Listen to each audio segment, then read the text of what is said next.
चिरां बङाइगाव आरो क'क्राझारनि लाइमोनफोरनि थाखाय गोजोनथाव खौरां।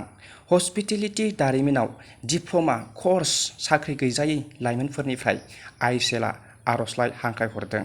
चिरां बङाइगाव क'क्राझारनि लाइमोनफोराल' एप्लाइ खालामनो हागोन। इन्डिया वेल कर्प'रेसन लिमिटेडआ हस्पिटेलिटी दारिमिनाव डिप्ल'मा फराफारिनि थाखाय चिरां बङाइगाव आरो क'क्राझार जिल्लानि रांखान्थियारि लोरबां थाखोनि साख्रि गैजायै लाइमोनफोरनि आर'जलाइ बिदों। 1.5 बोसोरनि थाग्रा फराफारिया जर'खा आदार दिहुननाय, सिगांनि मावख' जाग्रा आदार आरो लोंग्रा सिबिथाइ, बेकारि आरो कन्फेक्शनारि आरो हाउसकीपिं अपारेशनाव जर'खाथि होयो। आरजाथाव फरायसाफोरा जायखिजाया आयदानिफ्राय 10+2 उथ्रिनाय जानांगोन। वाक-इन इन्टारभिउआ 3 जुलाइखालि BGR-SES स्कुल धालिगाव, चिराङाव फुंनि 10 रिंगानिफ्राय बेलासिनि 2 रिंगासिम जागोन। आरोबाव माबाफोर हेफाजाबनि गोनांथि जायोब्ला नोंथांमोना स्क्रिनआव होनाय नाम्बाराव खौरां लाहरनो हागोन।